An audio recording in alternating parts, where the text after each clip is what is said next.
Boy, we can't go on an adventure like this. It's cold outside and it's wet. But you know what? I remember an adventure once. Ziggle-Fitz.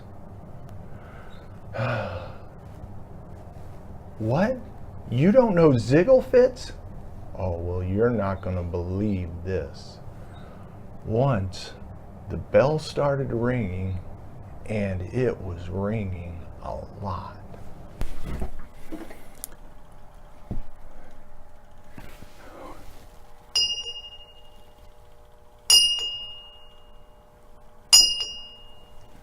Of course, the bell is ringing, but it's kind of dark out here. But I'm glad we got the flashlight, because the adventure kids never go. Oh no, it's broken. Let's see what's in the pack, and we can get headed to Ziggle-Fitz. What? That feels like glass. What would... Oh, and there's another one. Let's see what else is in here. Oh my goodness. Is that? That's a lamp. I know what you do with that. Wow. Oh, and there's another one. Never try to light these yourself, but I'll show you how these work. There's two of them, and it looks like the big top goes on that one, and the little top goes on this one. So always let your mommies and daddies light the matches. Light this up right inside this little gap. Can you see that?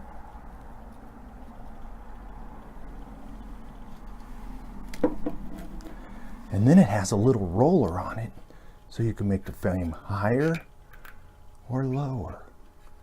You don't want to make it too high or it will smoke the inside of your glass. Then you put the nice cover over it, just like that, and you'll have light. Well, let's light the other one and see if we can get a little light in this room.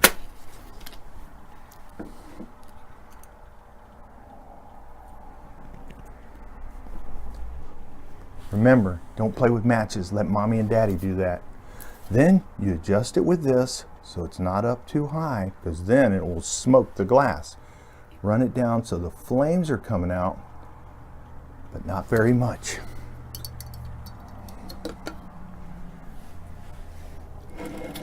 And there you go. So I guess it's time to tell you about Ziggle-Fitz.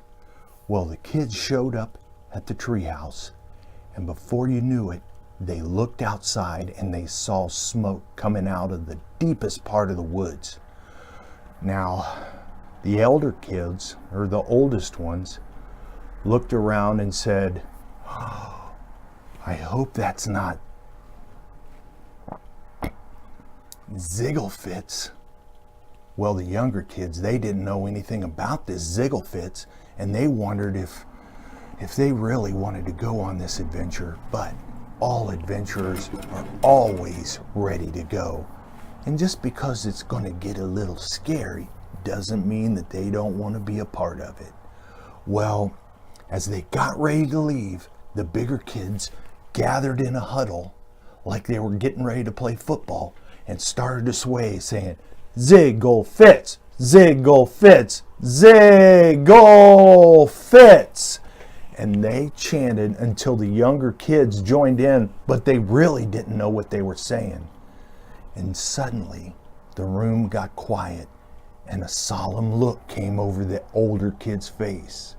And you heard from the woods, "Yeah, take it tie, take it tie, tie, tie!"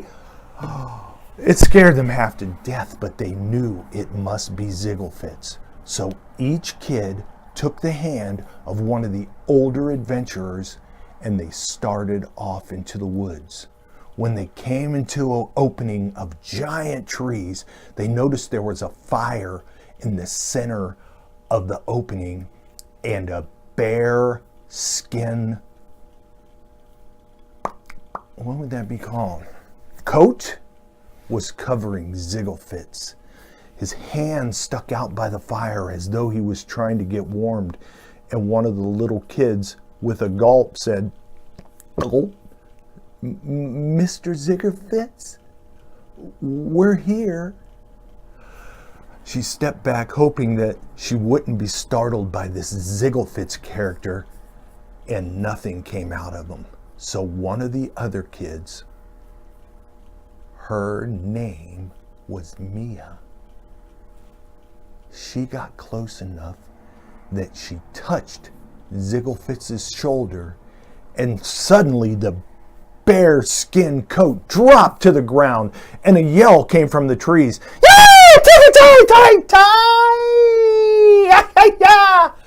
And a wild character came swinging down on a rope. He had no shoes on and nothing but a bear skin shorts and a vest and one feather sticking out of his head as he dropped to the ground with his face toward the ground. He popped up and said, "Yay, ticky-tie! And it was Trevor. It was all a play for the younger kids, and when they saw Ziggle-Fitz, they began to hold their heart and laugh. "Oh, Ziggle-Fitz, you're crazy." Trevor was Ziggle-Fitz for that time, and from that point on, whenever new adventurers would come around, the older adventurers would tell them the tale of Ziggle-Fitz, Ziggle-Fitz, Ziggle-Fitz. The end. Wow, yes, that Ziggle-Fitz is a crazy character, and maybe what we should just do is make some paper balloons. What do you mean you don't? There's no such paper thing as paper balloons. Then what is this? Looks like a paper balloon to me. All you gotta do is blow it up. You wanna know how to make one of those? You don't know how to make a paper balloon? Oh! All right, let's make a paper balloon. I'll show you how. Okay, so here's what you do. You take a full piece of paper and you fold this corner over till it lays right on the edge of this edge, and you put it down and you straighten it like that. Now you got a little half here. Where this little piece is, you fold it over until it becomes straight on that edge. So what you're trying to do is make a square piece of paper. So once you fold that over, fold it back the other way, and then tear that along that line. Sometimes it doesn't go real straight, but do your best, all right? So now you have a square piece of paper that's been folded that way. Open it up and fold it this way so that there's two sets of corners. Okay? See that? Now it's sort of like a diamond. I don't know if you can tell that. So now what you want to do is take these corners, this side and this side, and bring them together and push the part in the middle. So it starts to bend like that. And hold those together, right, so that the crease is right in the middle. Okay, see that? Then you do the same thing on the other side. You push this in, and you fold that like that. Now I know it's going to seem like it's really hard, but actually, you're just repeating the process once you get to this point. See how it's a hole in the middle? And you fold it in, you fold it in, and then you got these four corners. Now it'll really stand up like a pyramid. Okay, so now you're just going to repeat the next process over and over all 4 times. You take the corner that's sticking out and you fold it up to the opposite corner, up to where they're all attached, not to where they're loose, okay? And then you fold that nice and straight. Then you take the top of that pyramid, see that? And you fold it in till it touches in the middle line. Okay? And then you can feel that one of the sides is sticking up and one of the sides is tight. You take the side that's sticking up and you fold this little crease in right here. Can you see that hole there? You make that hole and then you tuck this inside that hole. And then you just repeat that process on all 4 sides. So you take this, it's attached down there, up here's the point, so you bring it up to here, fold it in, make it nice and straight, and then take the top of the pyramid, bring it into the middle, and now what? You find the open edge. See, this one's closed, this one's open, and then you open up the gap. See that gap? And you shove it inside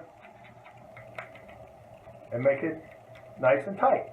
Flip it over and do the same thing. There's where it bends, so that goes to that edge.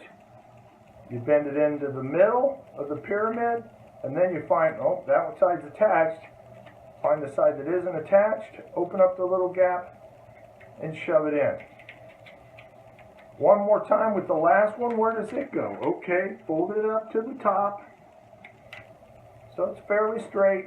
And then you got the pyramid there. See the pyramid? Now you bend the pyramid down on its own side, and then you find the loop, and you stick it in the gap. Now you fold both sides back away from each other, so it looks like it's flat and there's nothing there. Put it in your mouth and blow. Paper balloon.